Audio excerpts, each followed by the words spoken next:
Dans cette vidéo, nous allons procéder à la réinstallation de la machine contrôle avec Vagrant pour automatiser l'installation de Ansible.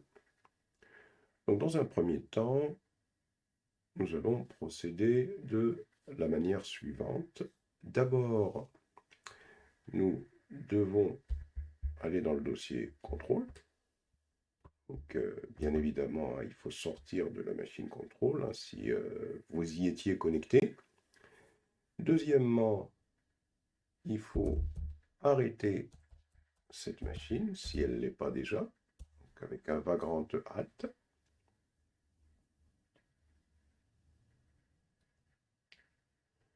Voilà. Ensuite, il faut détruire la machine Vagrant que nous avions créée, Vagrant Destroy.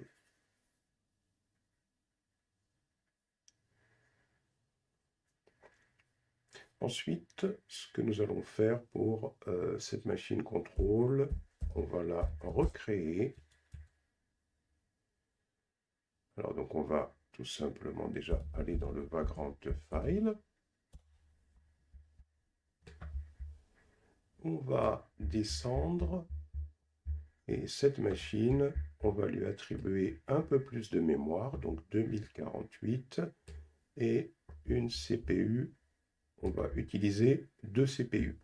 Donc en mémoire 2048 et en CPU 2 CPU.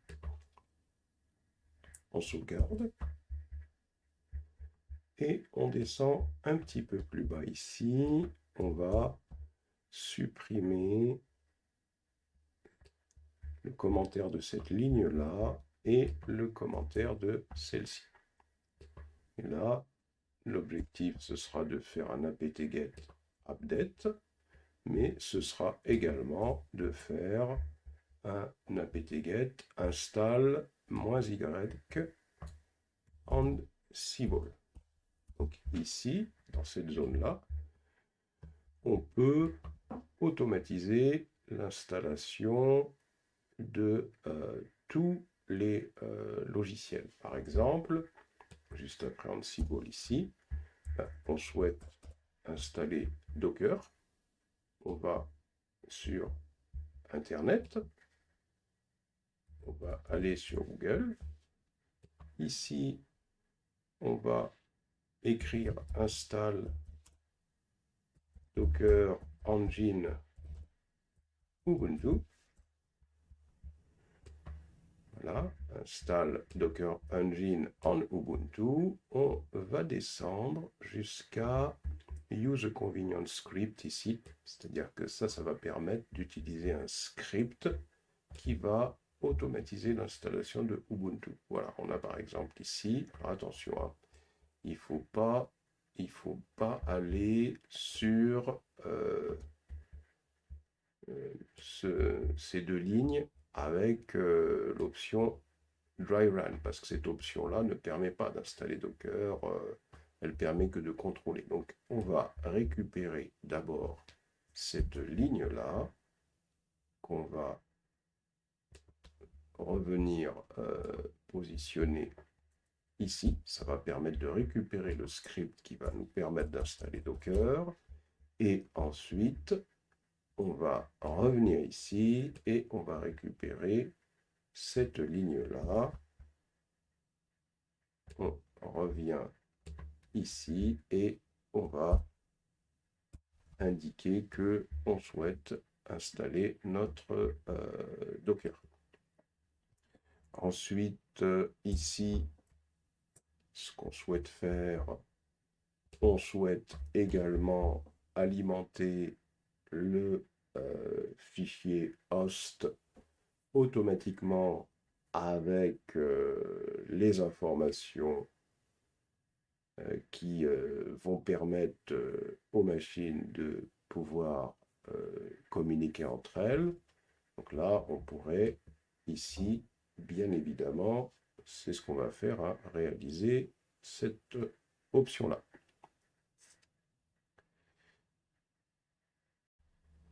Alors, nous allons sauvegarder, CTRL S, et nous allons tout simplement démarrer notre machine avec un Vagrant App. Là, l'objectif est de pouvoir automatiser l'installation et la configuration de notre machine. Et là, on va patienter un petit moment, le temps que notre machine se lance et que Ansible et Docker soient installés sur notre machine.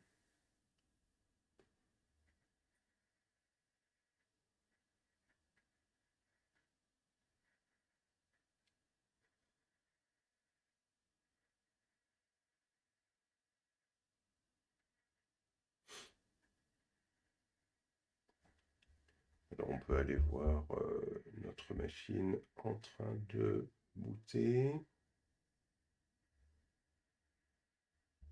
Machine contrôle, elle est là.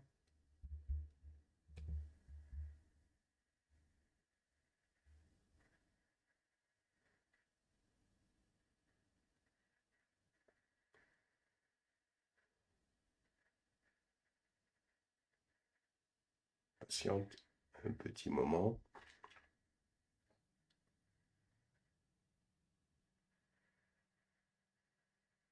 Notre machine a bien booté.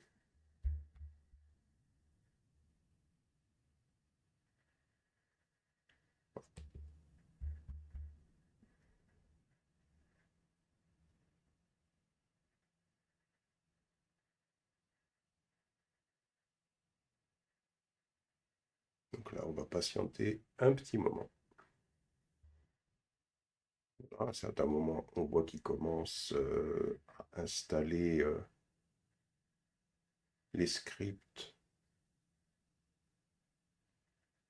que l'on a définis lorsqu'on a écrit les instructions pour installer Ansible et pour installer Docker. Donc là, on voit qu'il est en train d'installer Ansible automatiquement. Donc c'est un Ansible, c'est ce que l'on voit. Et donc là, il faut patienter jusqu'à la fin de l'installation. Et là, on voit que maintenant, il a commencé à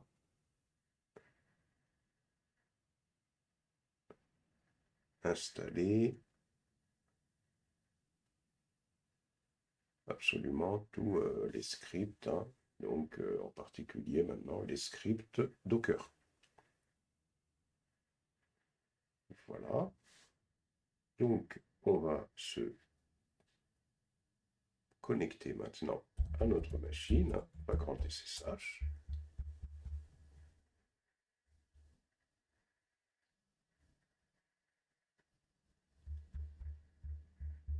On fait un clear. On va taper Ansible version. C'est Ansible moins version moins V. Hein. Alors, ça va être moins V. On va y arriver. Version. Bon. Avec deux tirés, c'est parfait. Donc Ansible a été réinstallé automatiquement. Docker. Si je fais un Docker version, on voit que Docker est bien installé.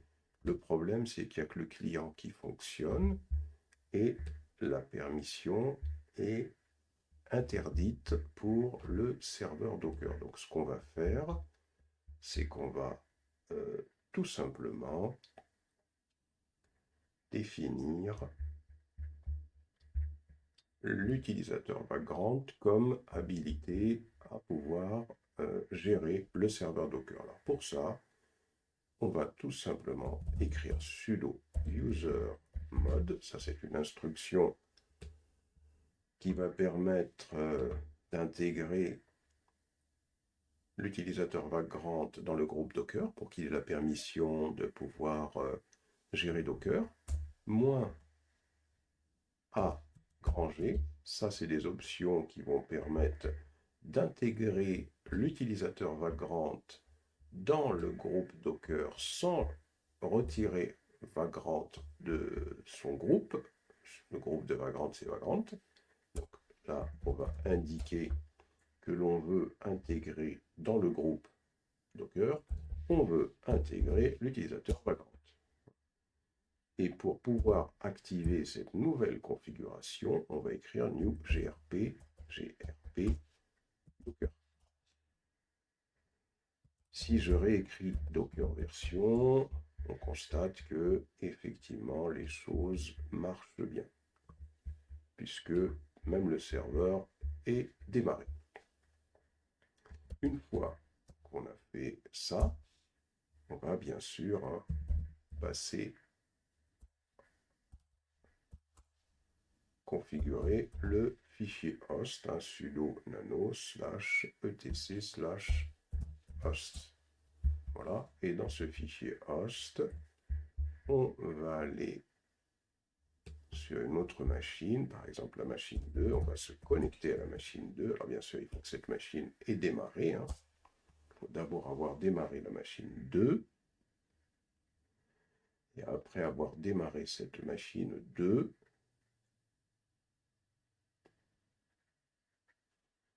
eh bien, on va afficher le fichier host sur cette machine pour récupérer ces 3 dernières lignes. Copie. Et on va aller sur la machine contrôle pour coller ces 3 lignes. On sauvegarde et on va tenter de voir si on arrive à pinguer la machine 1. C'est parfait. Est-ce qu'on arrive à pinguer la machine 2? C'est ping machine 2. C'est parfait. Alors, notre objectif maintenant, c'est de pouvoir travailler sur du code Ansible d'une manière un peu plus ergonomique. C'est vraiment embêtant de travailler sur de l'Ansible, surtout que les programmes peuvent être gros ensuite, sur de la ligne de commande ou du nano. Donc ce qu'on va faire,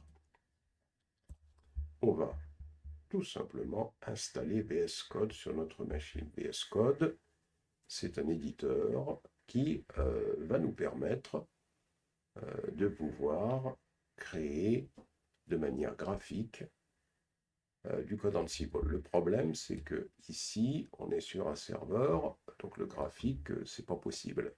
Ou alors, il aurait fallu installer une machine avec l'interface de bureau. Ça aurait pris beaucoup de mémoire. Donc, ce qu'on va faire ici, sur la machine Windows ou macOS sur laquelle vous êtes, on va tout simplement aller sur Google et on va écrire installer VS Code. VS Code, c'est un IDE. Donc, on va cliquer sur Download Visual Studio Code. Voilà. Et là, il faut choisir le système de votre machine hôte. Alors moi, je suis sur Windows. Peut-être il y a des camarades qui sont sur du Linux. Donc là, ils ont les distributions pour installer VS Code. S'il y a des camarades qui sont sur Mac, eh bien, ici, ils pourront donc installer la version pour Mac. Je vais installer la version pour Windows. Il suffit de la downloader et de double-cliquer dessus pour l'installer. Ça, c'est pas compliqué. Une fois que VS Code aura été installé, ici, on pourra le lancer. Il suffira de faire VS Code. Voilà. On lance VS Code.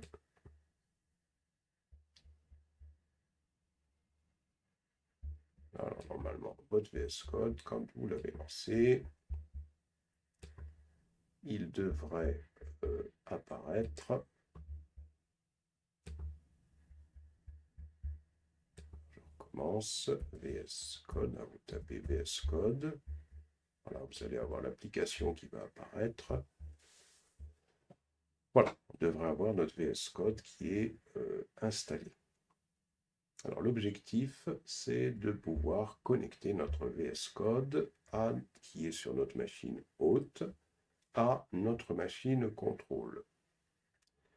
Première des choses, on va venir ici et on va venir cliquer sur extension. Et là, à ce niveau-là, sur Search Extension, on va écrire remote-ssh. Voilà. Alors, remote SSH, c'est une extension. Ici, chez moi, elle est installée. Mais c'est une extension. Là, il faut cliquer dessus, sur remote SSH, et vous cliquez sur Install ici. Il faut cliquer sur Install.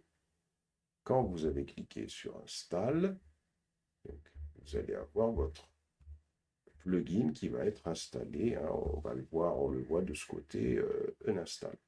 Ça, c'est la première des choses à faire. Alors, remote SSH, à quoi ça va permettre de nous aider? C'est que c'est une extension qui va nous permettre, comme c'est indiqué ici, de remote SSH extension, lets you use any remote machine with an SSH server as your development environment. Donc ça, c'est super intéressant. C'est-à-dire qu'on nous explique que cette extension va nous permettre d'utiliser n'importe quelle machine distante avec un serveur SSH installé. Donc en l'occurrence, les machines Vagrant ont un serveur SSH installé comme étant notre environnement de développement. Donc là, c'est pas mal. Ça veut dire qu'on peut se connecter avec cette option sur un serveur sur le cloud, sur un serveur en local ou dans l'entreprise, pour pouvoir avoir une vision graphique de nos codes. Ce qui est quand même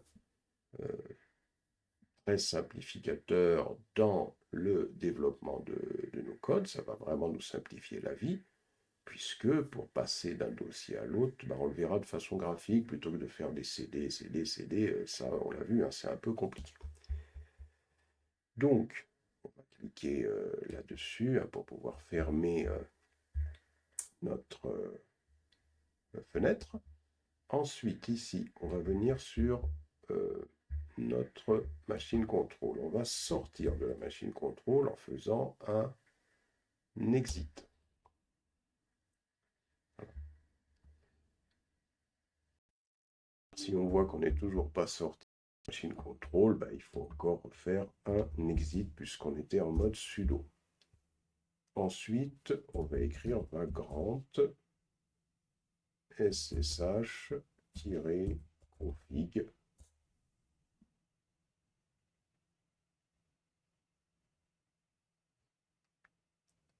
Et ça va nous permettre d'obtenir la configuration SSH que l'on va indiquer à Vagrant, la configuration SSH de la machine contrôle, c'est-à-dire tous les paramètres qui permettent à une machine distante de se connecter en SSH à Vagrant. On va indiquer tout ça à VS Code. Donc on va cliquer sur le bouton droit pour pouvoir mettre tout ça dans le presse-papier. On vient ici sur notre VS Code. Et on va venir ici sur View, on va aller sur Commande Palette. Et là, on va rechercher remote-ssh. Et ici, on a Open SSH Configuration File. On clique dessus, vous sélectionnez le fichier cuser avec votre user à vous, .ssh, config ici, on clique dessus. Alors tout ce qu'il y a à l'intérieur, vous le supprimez, et s'il y a des choses à l'intérieur, et vous collez. Voilà, vous sauvegardez, et vous pouvez aller modifier ici le nom de votre machine config. Sauvegardez. Voilà. Donc ça, c'est la première des choses à faire. Alors comment on voit que c'est sauvegardé? On voit qu'il y a une croix ici, c'est pas un rond. Si c'était un rond, ça veut dire que vous n'avez pas sauvegardé. Pour sauvegarder, c'est CTRL-S. Vous pouvez aller sur File et puis vous pouvez cliquer sur Save. Une fois que c'est sauvegardé, on va sur View, Commande Palette. Et on va tout simplement encore refaire Remote SSH pour pouvoir filtrer les commandes. Ici, on a Remote SSH Connect to Host. On clique sur Connect to Host. Et ici, on regarde, alors je sais, on l'avait appelé comment cette host? Non, là, on recommence, hein, c'est contrôle qu'on va l'appeler. Donc ici, vous remplacez config par contrôle et vous sauvegardez. Ensuite, on va sur View, commande palette, on recommence et on écrit remote-ssh et on clique sur Connect to Host. Et là, on va se connecter sur l'autre contrôle. Voilà, il nous demande quel est le système d'exploitation qui est installé sur cet autre distant. Ben, c'est Linux. On clique sur Linux et à partir de là, ben, il va mettre en place un petit serveur sur la machine distante qui va permettre de se connecter. Bien, donc là, on peut fermer ce petit message et on revient ici. Voilà, on va venir ici. Très bien, donc là déjà, on a procédé à notre installation. Alors maintenant, ce qu'on va faire, on regarde ici un petit peu tout ce qui existe et on voit ici Remote Explorer. On clique sur Remote Explorer et là, on voit que l'on voit la machine SSH qui est bien là. Elle est ici. Alors ça, on nous dit qu'on peut se connecter dans une nouvelle fenêtre à cette machine Remote SSH. Hein. On peut cliquer, voilà, dessus. Et ici, si je viens à ce niveau-là, hop, je clique, parce qu'il y a une nouvelle fenêtre qui s'est ouverte, hein, donc ce qui veut dire qu'on peut revenir sur l'ancienne fenêtre, celle-là, et on peut la fermer, celle-là. C'est l'ancienne fenêtre, ce qui veut dire que la fenêtre auquel on est parvenu en cliquant sur Remote Explorer, c'est celle-ci. Et là, il me dit Connected to Remote. Et il me dit, est-ce que je veux ouvrir un dossier? Alors, ce qu'on peut faire, nous, ici, on va revenir sur notre machine contrôle, on va faire un clear. Et sur cette machine contrôle, on peut nous connecter déjà à cette machine contrôle. Comme ça, on va aller y créer un dossier. Et ce dossier, c'est sur ce dossier qu'on va se connecter. Donc on va faire un même qu'à dire Ansible ici. Voilà. On fait un clear. On revient sur VS Code. Ici, on va cliquer sur Open Folder. Il nous donne le dossier /home/background et on va lui dire qu'on veut travailler sur le dossier Ansible. Voilà. On fait OK. Bien sûr, ici, on va dire que on va cocher cette case pour dire qu'on va faire confiance aux auteurs de tous les fichiers qui sont dans le dossier background. Yes, I trust des auteurs. Et là, voilà, on est maintenant connecté dans le dossier Ansible. Alors pour le vérifier, c'est très simple. Par exemple, supposons que je veux créer un nouveau fichier. Je vais venir, alors je peux venir ici par exemple, là c'est pour créer un nouveau fichier, cette chose-là. On clique dessus et je vais créer le fichier des hosts dans le dossier Ansible. Je valide. Si on va se connecter ici, sur cette machine, si je fais un cd Ansible, et si je fais un ls, on voit bien que le fichier a été créé. Et là, on peut faire un exit, c'est-à-dire qu'on peut sortir de la machine, c'est plus un problème. On revient sur notre VS Code, et là, on va pouvoir travailler, voir tous les fichiers ici. Ça, c'est super intéressant, parce que ça va nous simplifier la vie. Voyons comment ça peut nous simplifier la vie. Revenons sur notre document, on va aller récupérer les fichiers, le contenu du fichier host. Alors le contenu du fichier host, bon, on peut le refaire tout simplement. on va aller le refaire nous-mêmes. Allez, on revient ici sur host. Sur host, on avait le groupe machine. Dans le groupe machine, on va mettre machine 1 et on va mettre machine 2. Et ici, on a le groupe contrôle. Et dans le groupe contrôle, on va mettre que la machine contrôle. Voilà, on va sauvegarder.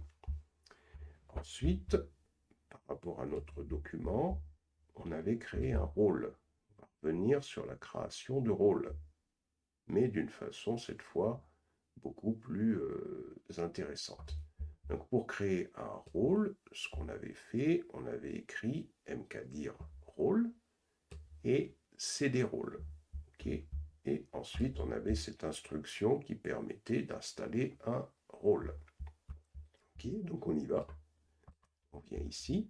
Donc, il faut qu'on aille sur le terminal. On vient ici, terminal, et on fait New Terminal. Et ça, c'est très intéressant parce que dans le même interface graphique, nous avons le terminal sans nous connecter sur la machine avec Vagrant SSH, puisque là, tout est graphique. Ensuite, dans le document, on voit qu'on devait créer un dossier rôle, donc c'est ce qu'on va faire. Alors, on va créer un dossier rôle, ou alors on peut carrément rester ici sans créer ce dossier rôle. On va un petit peu varier, on va juste utiliser cette instruction pour pouvoir installer un rôle, du moins l'architecture d'un rôle. Voilà. Donc Ansible-galaxy init install nginx, et là, super intéressant, on voit tout de suite tous les dossiers du rôle. C'est quand même une méthode de travail qui est beaucoup plus intéressante. À ce niveau-là, donc quand je souhaite diminuer par exemple le... Voilà, donc je me positionne comme ça et je clique sur le bouton gauche, je ne le lâche pas pour pouvoir diminuer la fenêtre et mieux voir ce qu'il y a ici. Et donc, si on revient sur notre document, ce que nous avions fait, nous avions, dans un premier temps, dans le dossier des tasks, on avait été sur le fichier main.yml. Alors ici, dans le dossier des tasks, on peut y aller de manière graphique et on peut l'ouvrir comme ça. Voici le fichier sans faire du nano. C'est plus agréable, surtout quand on développe des choses un peu complexes. On récupère le fichier qui permettait d'installer nginx, on vient ici, on colle et on valide. Alors bon, comme il y est deux fois, on va supprimer, attention, il ne faut pas supprimer par contre les trois petits traits d'en haut. Hein. Voilà, ça c'est important pour, voilà, on remonte ça tout en haut. Hein. On sauvegarde. Si on revient sur notre document, on n'a plus besoin de faire les CD, c'est pas la peine. Ensuite, là, il nous dit qu'à la racine, on devait créer le fichier playbook. Donc ce fichier playbook, maintenant, on va pouvoir récupérer tout ça. On vient ici. Il suffit, puisque c'est à la racine qu'on doit le créer, de venir ici sur Ansible. Là, qu'est-ce que nous allons faire? On va tout simplement créer un fichier. Alors ce fichier ne doit pas être créé à ce niveau-là. On revient bien sur le dossier Ansible qui est ici, celui-là. Donc on ferme bien tout. Voilà, on peut faire un new file ici. Alors, je vais resupprimer celui-là. Donc on a le fichier des hosts ici. Hein, et puis là, on va faire un new file. Et le nouveau fichier, alors on le déplacera ensuite. Hein, on va l'appeler playbook.yml. On valide. Alors là, il nous l'a mis dans un mauvais dossier. On va le déplacer. Le redéplacer. il suffit de le déplacer. Pourquoi il ne veut pas le déplacer? J'ai bien le fichier host qui est là. Ce fichier host, il y a bien toutes les machines. Voilà. Et là, le fichier playbook, on va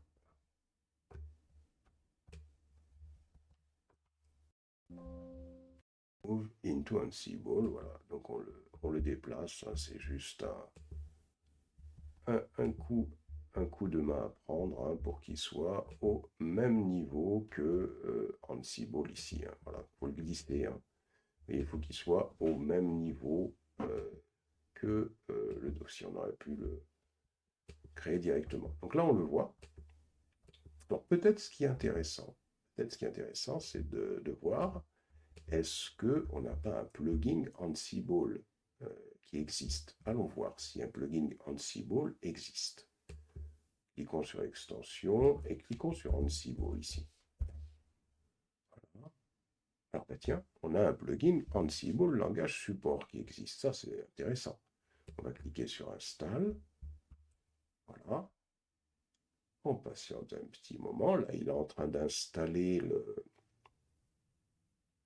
le plugin Ansible.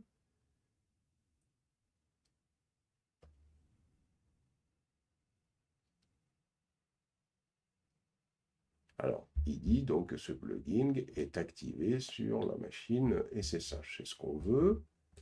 Est-ce qu'il n'y a pas du YAML également? Est-ce qu'il n'y a pas une extension YAML? Alors, qu'est-ce qu'il me dit? Donc, il me dit que ça, c'est activé. Donc, puisque on voit que install, c'est OK. On ferme.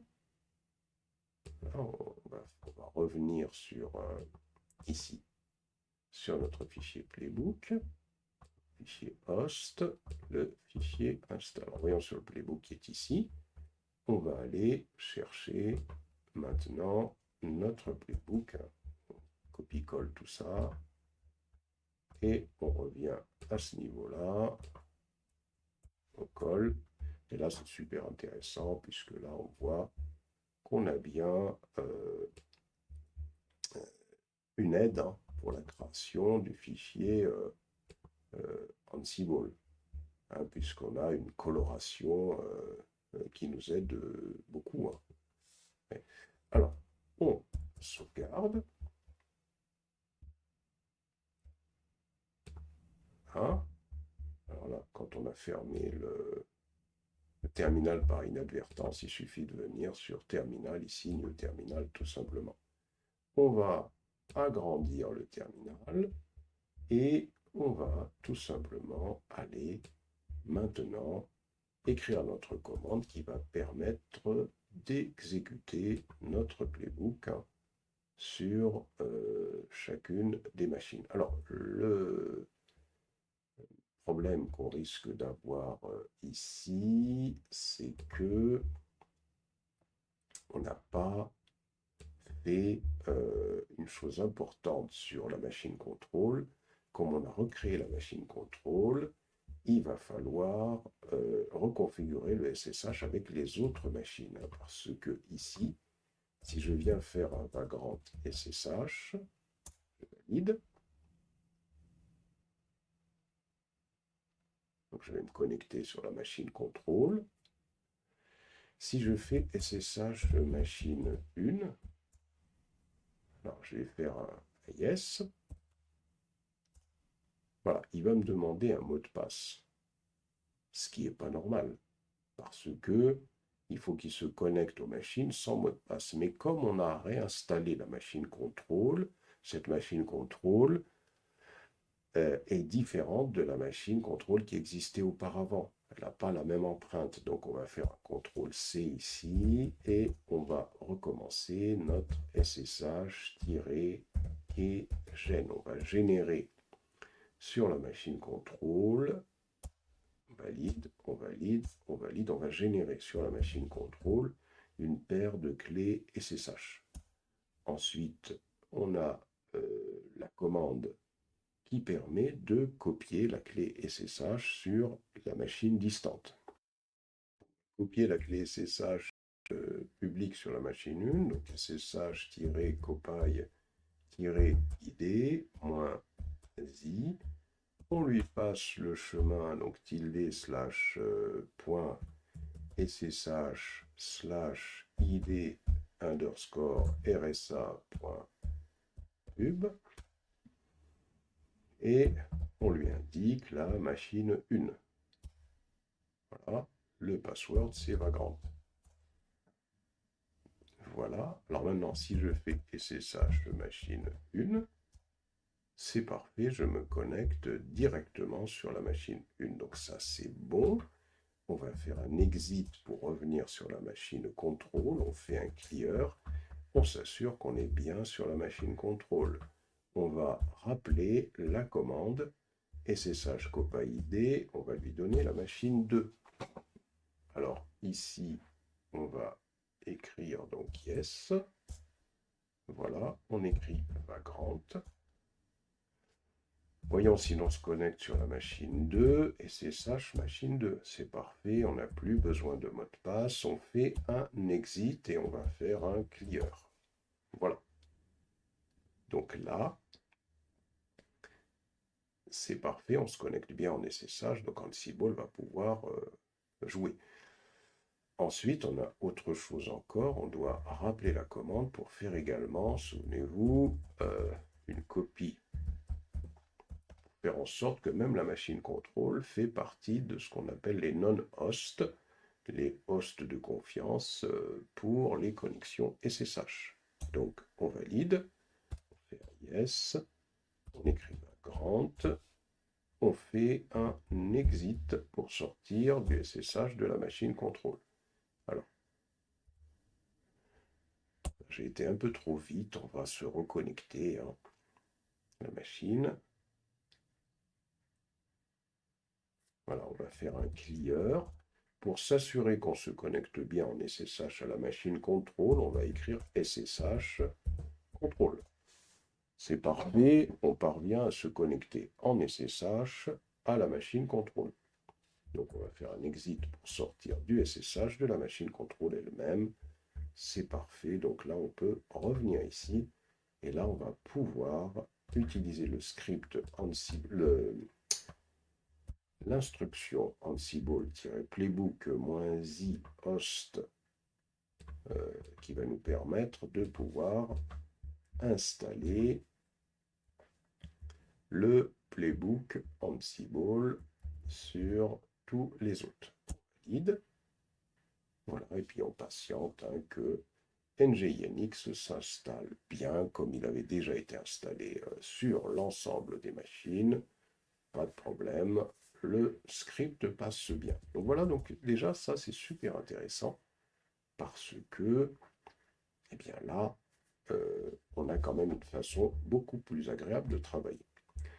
On va continuer notre cours. On va voir comment on peut utiliser les propriétés des variables. Donc pour voir un petit peu comment se passent les variables. D'abord, la première chose qu'on va faire, on va créer une variable nginx underscore port dans le dossier default. Ça veut dire qu'on va se positionner dans le dossier default. Et dans ce dossier default, dans lequel on a expliqué qu'on pouvait définir des variables par défaut, on va rentrer dans le fichier main.yml pour définir cette variable nginx underscore port 2.1000. On y va, on vient ici, on va sur install nginx, on va sur default, ici, on double-clique dessus, et on double-clique sur main.yml. On se positionne ici, et on va créer cette variable qui aura pour valeur 1000. Une fois que nous avons fait cela, on va revenir sur notre document, et là, l'idée, ça va être de travailler sur un playbook. Alors, le playbook, ça va être le suivant. Là, ce qu'on va faire, on va tout simplement créer un playbook. Ce playbook, il va avoir comme machine cible machine 1. On va faire un become yes pour devenir root. enfin du moins pour travailler en sudo. Le rôle auquel on va faire appel, c'est le rôle qui permet d'installer NGINX. Et au niveau des tâches, on va définir une tâche qui s'appelle debug. On va utiliser le module debug pour qu'il nous affiche un message qui va être tout simplement la variable NGINX port que l'on vient de définir. Donc vous voyez comment on fait pour pouvoir référencer une variable. Donc on vient ici sur ce playbook. Et au niveau de ce playbook, là, on a déjà les choses qui sont mises en place. Alors, ce qu'on va faire ici, on va, parce que l'objectif c'est de voir comment ça se passe pour les variables, voilà, on réécrit le playbook parce qu'on a fait disparaître la variable qu'on avait définie dans le document. Il n'y a qu'une seule variable qui est définie, c'est dans le fichier des variables par défaut. On va venir ici sur Terminal, New Terminal, et l'objectif, ça va être de pouvoir exécuter ce playbook à ce niveau-là. On revient ici et on va coller cette commande. Voilà. Voilà. Donc la commande nous a permis d'exécuter notre playbook sans problème.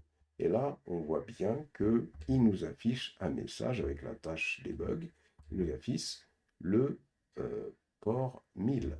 Ce port 1000, c'est celui qu'on a défini dans le fichier main.yml. Donc on voit que les variables que l'on définit par défaut, que l'on définit dans le dossier défaut dans main.yml, quand on exécute un playbook, eh bien, c'est les valeurs des variables définies dans ce dossier default qui sont prises en considération. Ensuite, pour pouvoir aller un peu plus loin dans les variables, donc c'est ce qui est dit dans le document. Donc là, ce qu'on va faire, on va rajouter dans le playbook une définition de la même variable, mais avec une autre valeur 2000. On récupère cette instruction, on va revenir ici et on va se placer juste après host à ce niveau-là et on va coller. Alors attention, il faut bien un définir, et ce qu'il y a de bien, c'est que ici, espacement, deux fois, c'est que ici on a quand même une coloration qui nous indique si on est bon ou pas. L'objectif, c'est que maintenant on a deux variables, on a deux valeurs associées aux variables. On a la variable NGINX, qui est celle que l'on veut afficher, pour laquelle ici on a affecté la valeur 2000 dans le playbook. Et dans le dossier default ici, on lui a affecté la valeur 1000. La question qu'on est en droit de se poser, c'est quelle est la valeur qui a la priorité par rapport à l'autre? Est-ce que c'est cette valeur 1000 qui va être prise en considération par le playbook, ou est-ce que c'est cette valeur 2000 qui va être prise en considération? Eh bien, pour le savoir, rien de plus simple, il va falloir qu'on lance la commande qui va exécuter le playbook. On récupère ça, on vient à ce niveau-là, on va aller sur le terminal, et là, sur le terminal, on va coller et on va valider. On va voir quelle est la valeur qui est prise en considération. C'est la valeur 2000. Donc on voit que, alors on va diminuer légèrement ce truc-là. Alors là, on voit quand même qu'il y a plusieurs, et donc de ce côté, on voit qu'il y a plusieurs terminals qu'on avait ouverts ici, ici, ici. Donc on peut, si on souhaite, hein, voilà, on peut cliquer sur le bouton gauche ici et on fait kill terminal hein, pour le tuer. On vient ici, bouton droit, pardon, et on fait kill terminal. Voilà, bouton droit et on fait kill terminal pour ne pas en avoir 36 hein, qui soient ouverts. On diminue. Voilà, donc on voit que effectivement la variable définie dans le fichier playbook, elle a une priorité par rapport à la variable par défaut. Variables par défaut, c'est intéressant de les définir. Comme ça, si une variable n'a pas été définie ici ou qu'elle ne prend pas de valeur, bah, c'est la variable par défaut qui sera utilisée. On va maintenant encore aller plus loin avec les variables. Cette fois-ci, on va aller dans le dossier var. On a dit que le dossier var, il permet de définir des variables. Donc on va récupérer une valeur qu'on va affecter à NGINX. Le dossier var, il est ici. C'est un dossier, on a expliqué, dans lequel on pouvait définir des variables. On clique ici et on va utiliser exactement la même variable auquel on va affecter la valeur 3000. Cette valeur 3000, est-ce que c'est... On va exécuter le playbook. Quelle est la valeur qui va avoir la priorité? Est-ce que c'est celle qui est définie dans ce fichier main.yml, celle qui est définie par défaut? Est-ce que c'est celle qui est définie dans le fichier des variables? Ou est-ce que c'est celle qui est définie dans le playbook? Donc, pour ce faire, on va tout simplement agrandir un peu notre terminal pour qu'on puisse voir ce qui va se passer. Voilà. Hop. Et là, on va rappeler la commande. Si elle veut bien venir, si elle ne vient pas, on va aller la chercher tout simplement. Alors, elle est ici à cette variable, hop, cette commande, pardon. On va tout simplement coller. Alors, c'est Ansible Playbook. Playbook. Alors, ici, on nous dit qu'il... Ah oui, donc là, c'est pas du tout... on enlève. Voilà. Et donc, on voit que c'est la valeur 3000, c'est celle qui est définie dans le dossier var. Entre-temps, on va en profiter pour corriger une erreur ici. Et ici, on corrige cette erreur. Ensuite, donc, on voit ici que, concernant les variables, la variable définie dans le fichier playbook, elle a la priorité par rapport à la variable définie dans le dossier default, et la variable définie dans le dossier main.yml a la priorité par rapport à la variable définie dans le fichier playbook. Et enfin, on a la possibilité également de définir la valeur de la variable directement sur la ligne de commande. Quand on lance le playbook pour l'exécuter, on va récupérer cette commande. On va faire un clear ici. Clear à ce niveau-là. On va coller la commande. Alors non, il faut rappeler d'abord la commande Ansible Playbook. On va se positionner à la fin. On va coller cette instruction qui va tout simplement affecter dynamiquement une valeur à cette variable NGINX port. On valide. Et là, on voit que la valeur de la variable affectée dynamiquement, elle a le pas par rapport à tous les autres endroits où on pourrait définir la valeur d'une variable. Donc voilà pour les priorités concernant les variables. Donc ça permet de comprendre, surtout quand on code, quels sont les endroits où une variable a une priorité par rapport à une autre. On va voir maintenant comment fonctionnent les modèles de rôle. On voit que ici, on a bien un certain nombre de dossiers qu'on a explicités. Par contre, on ne voit pas le dossier template dont on avait parlé antérieurement. Ici, dans notre document, si on remonte un peu plus haut dans le document, on avait les définitions de chaque dossier. Par contre, celui-là, le répertoire template, contient des modèles de rôle. Ici, il n'existe pas. Alors, on va voir ce que c'est, comment on peut utiliser un modèle de rôle. On va descendre un petit peu plus bas ici. Première des choses, on va créer un rôle qu'on va appeler Create User. Ça veut dire que ça va nous permettre de créer une architecture de rôle, tout simplement.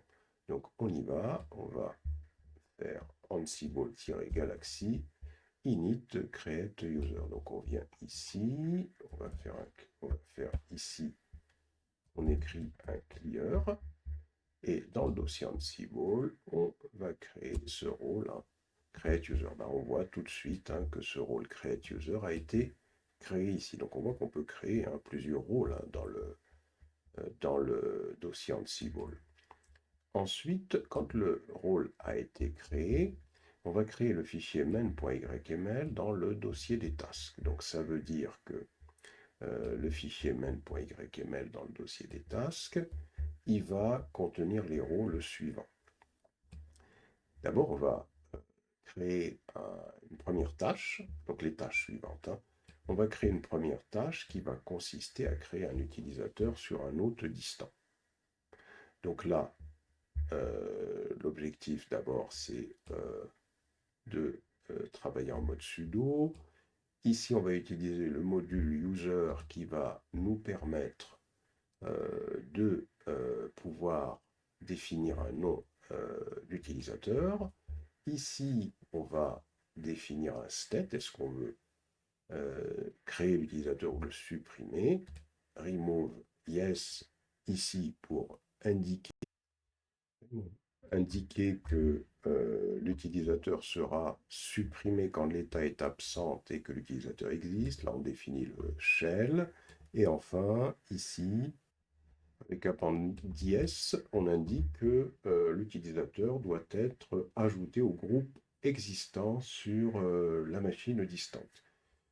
Donc, ce qu'on va faire, on va récupérer cette tâche. On va se rendre dans Create User. On va aller dans Task. On clique sur main.yml. Et puis là, donc, on va coller. À ce niveau-là, on sauvegarde. Alors là, on m'indique un problème. On va laisser tel quel, parce que des fois, on peut avoir de fausses alertes. Ensuite, alors pourquoi il y aurait ce problème ici? Même, là, on peut voir le view problème. Là, on m'explique missing property block YAML schéma. Alors, on va aller récupérer peut-être ce qui peut manquer. Non, on l'a bien ici, hein, c'est parfait.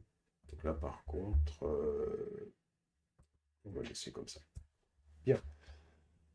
Ensuite, on va aller sur playbook.yml. Et sur playbook.yml, on va faire appel, hein, dans le document, je l'ai déjà écrit, on va faire appel à ce playbook, hein, c'est-à-dire on va cibler, alors peut-être pas tous les hosts, on va cibler la machine 1, comme ça va aller plus vite. La task, ça va être d'inclure le rôle create user, et dans les variables, on va définir user state à présente. On sauvegarde ici, et on va venir ici sur le playbook, on supprime tout et on va coller. Alors ici, dans main.yml, on a la variable username auquel il va falloir attribuer une valeur.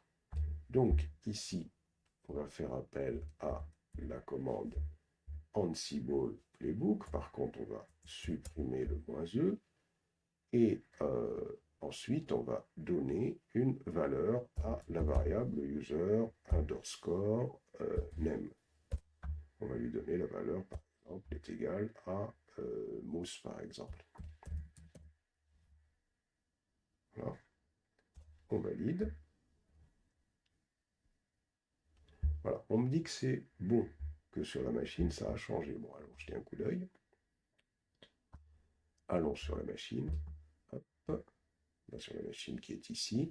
On va faire un vagrant SSH. Voilà.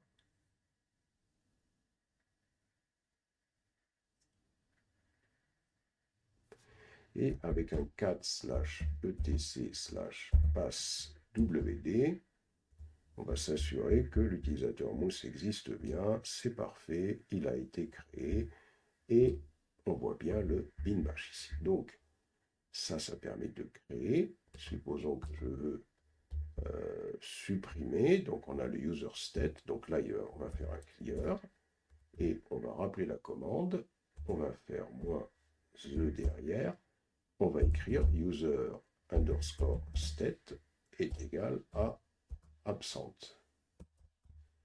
On valide.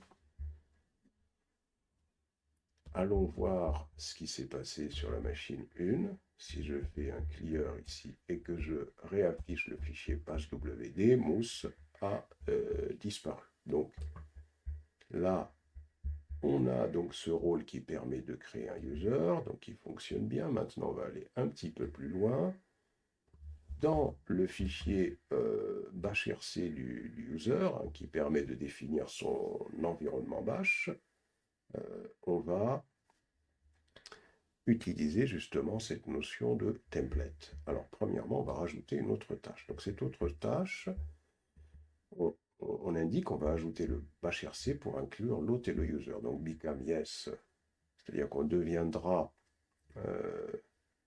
mode sudo, template pour indiquer que on va utiliser un template. Un template, c'est quoi? C'est tout simplement un modèle sur lequel Ansible va se baser pour écrire quelque chose dans le fichier bashrc.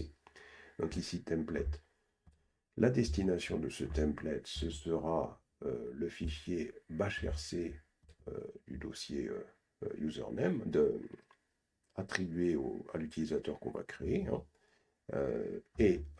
Ici, le template qui sera associé pour pouvoir écrire quelque chose dans ce bashrc, c'est le fichier bashrc.j2, c'est du Ninja, c'est du code Ninja. Ça va nous permettre d'indiquer ce qu'on veut écrire dans ce fichier bashrc. Donc on récupère cette instruction. On va aller dans le dossier des tasks, dans le main.yml, et on va se positionner plus bas, on va coller. On sauvegarde, et des fois on a des fausses alertes ici. Ensuite, on retourne dans le dossier. Avant d'exécuter d'abord, il va falloir aller créer le dossier template. Il faut qu'on crée le dossier template dans le rôle create user. Pour ça, on va récupérer cette instruction, ou alors on va faire mieux que ça. On peut créer directement ce dossier template ici. À ce niveau-là, il suffit d'aller dans create user, on clique sur créer dossier ici, et on colle le dossier template. Voilà, le dossier est créé. Ensuite, l'objectif dans ce dossier template, ça va être de créer le fichier bashrc.j2. Et là, on va tout simplement ici venir cliquer sur le dossier template, on clique sur le fichier, on colle, voilà, on a créé le fichier bashrc.j2. Une fois qu'on a fait cela, on vient ici, on colle, on valide, on sauvegarde. Qu'est-ce qu'on dit ici? On dit qu'on souhaite écrire l'instruction export ps1 qui va être égale à l'inventory hostname, donc ça c'est notre fichier inventory qu'on avait vu ensemble, user underscore name, donc le nom de l'utilisateur, donc ça va s'écrire dans le fichier bashrc. Donc on voit que c'est un template, hein, c'est ça qu'on appelle un template. Je pourrais ajouter par exemple ici export, je pourrais faire par exemple user est égal à mousse par exemple, hein, juste pour pouvoir voir ce que c'est qu'un template. Une fois qu'on a fait cela, dans le dossier default, il est d'usage de définir des variables qui seraient associées à username et à userstate au cas où on oublie de les indiquer, hein, pour que le programme ne se plante pas. Donc on revient ici, on va dans le dossier default, on clique sur main.html et là, on va coller les valeurs de ces variables. Une fois que nous avons fait cela, on va pouvoir exécuter notre code. On récupère ce code. On vient ici, on va faire un... Oula, pas ici. Hein. On va faire dans l'invite de commande un clear. On va coller et on va valider. Très bien. Allons voir ce qui se passe sur la machine 1, puisque c'est là où on a dit que on voulait faire les modifs. Donc si on fait un clear ici, si je fais un cat /etc/passwd, on voit qu'il y a un utilisateur qui s'appelle default qui a été créé. Pourquoi? C'est parce que dans le dossier des variables par défaut, j'ai en particulier indiqué la valeur default que j'ai affectée à username. Alors pourquoi on a fait ça? C'est au cas où on oublie d'indiquer une valeur à username. Et donc là, il l'a affecté par défaut. Et userstate, on lui a affecté la valeur présente pour dire qu'il va créer cet utilisateur. Et on peut aller jeter un coup d'œil au fichier bashrc. Ici, on va écrire cat tilde. Alors là, il faut, ou alors /home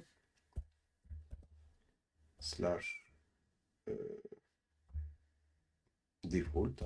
L'utilisateur s'appelle default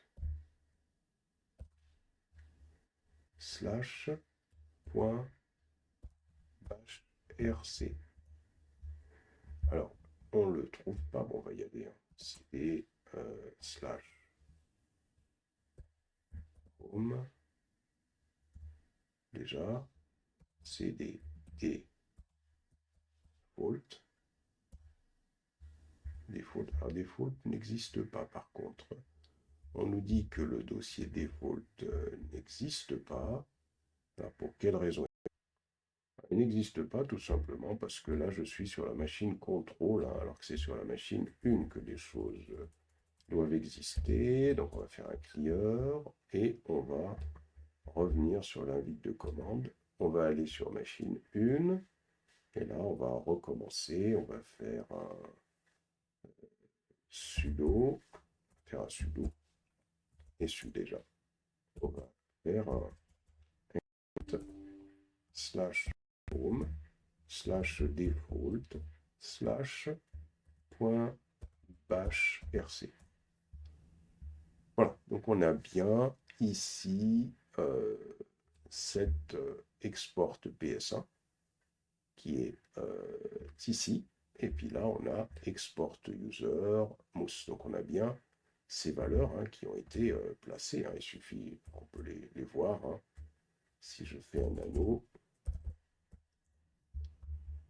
voilà. Donc on a bien ici cette variable. Donc machine 1, hein, c'est-à-dire que la valeur, ça on l'avait déjà vu dans les variables, la valeur inventory hostname, elle a été remplacée par sa valeur, et username a été remplacé par sa valeur.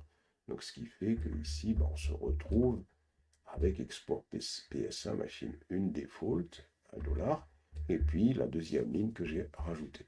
Donc c'est ça un template.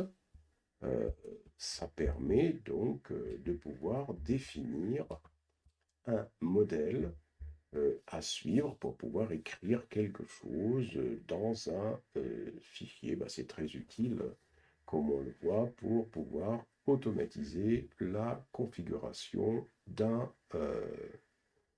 machine, du moins dans les fichiers de configuration.